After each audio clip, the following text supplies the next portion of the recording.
কাল ছিল ডাল খালি, আজ ফুলে যায় ভরে।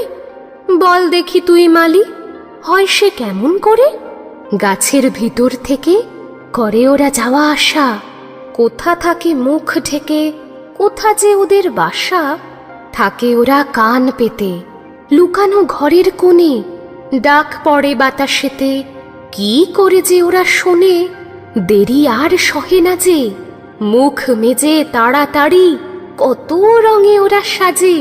চলে আসে ছেড়ে বাড়ি, ওদের সে ঘরখানি থাকে কি মাটির কাছে? দাদা বলে, জানি জানি সে ঘর আকাশে আছে। সেথা করে আসা যাওয়া নানা রঙা মেঘগুলি, আসে আলো আসে হাওয়া, গোপন দুয়ার খুলি।